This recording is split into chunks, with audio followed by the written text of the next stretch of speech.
rolled back protections and acknowledgement of trans people, all right? And, I didn't do it. And the thing is, you know, if there's anything that I wish Trump would ban, that had anything to do with gender, it would be gender reveals.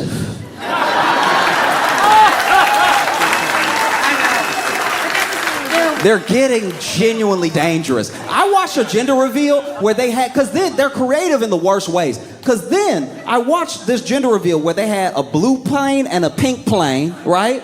And both planes were flying at the couple, right? And then I guess whichever plane, I don't really know how it's supposed to work because both planes flying, so I don't know how we're gonna figure out what the baby is. You know what I mean? So then the pink plane veered off to the right and the blue plane kept straight. So I guess that meant it was a boy because they started celebrating, right? But they started celebrating without moving and the plane was still coming at them. And so it's not a big plane, but it's a little bigger than a toy plane, and it hit the husband in the face and chopped his head all up. Like he's alive, he's fine, but you could tell it hit him hard, and he trying to still celebrate, but he's clearly concussed. He's 100% concussed, just oh.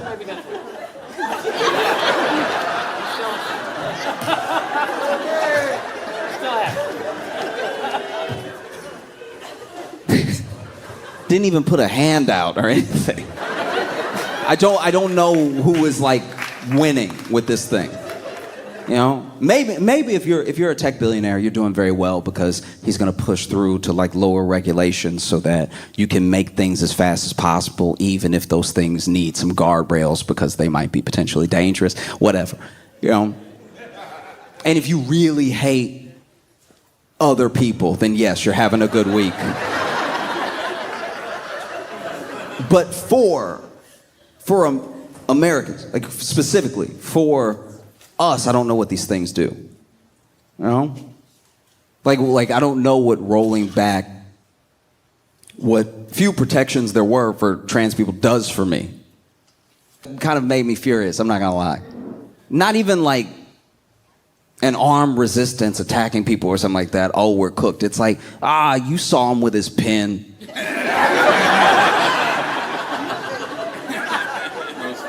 Like, I'm saying genuinely, people, please, if you feel anything, then you should openly speak it. You know, one of the reasons that these things spread, why negativity spreads, why like the general pessimism towards movements spread, is because people let their doubt reign over everything, all of their discussion, all of their thinking. It's like, I'm not saying that I know exactly what to do about executive orders that he passed that I don't agree with. Those things are for the courts to hopefully fight, you know? But I will say, for every person that I know that was affected by an executive order that he has, that I know is scared, I talk to that person. And I tell them, hey, I'm at least here. Now, I'm not the president, but I'm here for you, locally, right? That's how you build community. And that's how you keep people from being afraid. Because people don't know. They genuinely don't know that there are people that are willing to back them up. They have no idea, right? He signed an executive order that was supposed to take away birthright citizenship for people who were not already citizens, and to stop any confusion, it was going to be birthright citizenship starting now, right? Because if it was for all time, then like half of his cabinet, they wouldn't even know where to take them, put them. And then he started work on this thing that he'd been promising. And it was a thing that people didn't really think he was going to do, of like mass deportations. And so far, these are the numbers so far as I know them. Once again, I'm willing to be like fact checked. If I'm wrong. But this is from what I've read and from what I know, this is basically what has happened. They did some ICE raids in places like Chicago, and there were some in Texas too, Arizona, and like plenty of like sanctuary cities. That's ones that they were like targeting initially. I'm not sure why, because you would think in the red states that vote for this thing, they would want it first. Like, that just seems like it's making nobody happy. And they rounded up some people, and they went ahead and took off for Mexico. And so then they take off for Mexico. We did it. We raided. We got some people. Gonna drop them off at Mexico because these are Mexican illegal immigrants, right? And so then FAA comes on, and they're like, "Hey, don't land here." And I do think that nobody really thought that part through. I don't think people really thought. And then even when they let them land, they were like, don't let them off the plane. Just turn around. And they were like, all right, okay. We will be back though. We'll be back with more, right? Because I should be clear here that apparently, from what I've read, just deporting these 80 people cost the taxpayer $700,000. So I do not know how we're gonna save any money. I don't know how this plan is gonna work. 80. There's supposedly 11 million undocumented immigrants in the US, right? 11 million, so 3.3% of the population, right? And we started with 80. If I owed somebody $11 million, and I told them, hey, I ain't got all that right now, but I do have this 80, I'm getting my ass beat. That's crazy. 80 and $700,000. I'm not in government. I'm not acting like I know how to fix a situation. I'm not acting like I know what to do about where we're at. But I will say this. If I know I got to spend $700,000 to get 80, this is just me. I'm not telling anybody else to do it. This is just me. This is what I would do if it were me and I knew $700,000 for 80. I would just tell those 80 people, listen, I'm gonna break you off some. Start a new life somewhere else. You get 1/80th of 700,000, right? And come back in like 6 months, all right? Because that's one thing that you will not hear.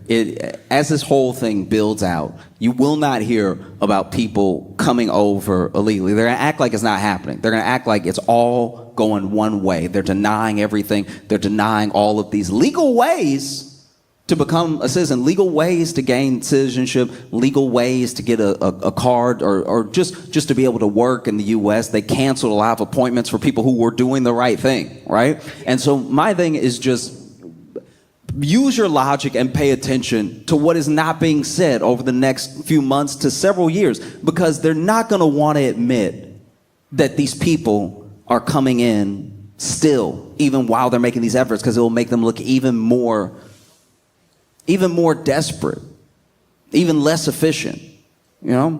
Because they told us before the election all of these incredible stories about how migrants were coming in. They were like, and look, I don't even know how they're doing it, but in Honduras and Guatemala, they're disassembling themselves, mailing themselves here, and then reassembling themselves, and then walking around amongst us. But now that they've supposedly shut down the border, they want us to believe that all of these legal ways of entering have also just stopped. And that's not true. You're fighting a losing battle if it takes you $700,000 to send 80 people somewhere that says, hey, we're not, you know what I mean? That's one of the craziest things too. Is a deeply, deeply ironic thing that they did all this, sent the people over, and then the other countries were like, hey, those are American immigrants. No, that's crazy. No, and I think a lot of it. I think a lot of the tactics that have been taken and some of the logic that's been used on the news and everything is just is genuinely fear based. It's to rile you up. It's to make you feel afraid and everything. And even in the executive orders, like 100 executive orders or so, and so many of them don't really say anything. They don't really do anything. You just sort of make a show of signing it, Because I'll be honest with you, I saw some of the raids that were taking place and some of the statements that people made and how they're taking things that were normally off the table, they're putting them back on so they can come in your church, they can come in your school. People are scared to go to places that felt safe and everything. And I will say I don't know exactly what to do. I'm not acting like I have any answers. I just don't know how possibly this is the road, like this is the tack to take, Like, people will say things like, oh, they don't pay any taxes. It's like, don't they eat? Then didn't they pay the sales tax? Didn't they pay? And by the way, this not paying taxes thing, they get paid under the table by Americans, by the way. There's no job that they have that an American doesn't give them. And pay them under the table in cash. And probably pay them a little less than minimum wage. Probably pay them in even numbers. So what money could you possibly stand to gain? And I'm not saying the money doesn't exist, that it's not there, and that there shouldn't be a path to legal citizenship so that they can pay all the taxes that we all pay. I'm just saying that, like, are they each owing more than like $700,000 when you put 80 of them together?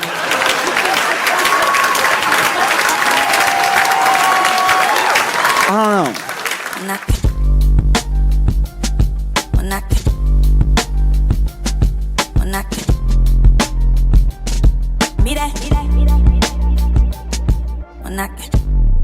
Asheville, North Carolina. Make it loud for Josh Johnson!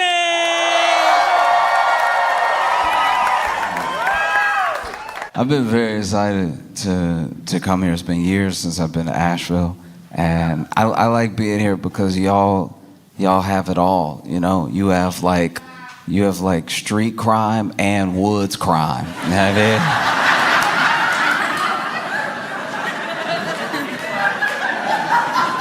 You know what I mean? Like, this is one of the only places in America where a deer could get shot with a Uzi. You know what I mean? Like, y'all really moving out here. No, it's incredible. I was, last time I was here, we were on the road and we were headed to a show, and there was a dude. Okay, there's no good way to pop out the woods. I'm trying to be fair to him, right?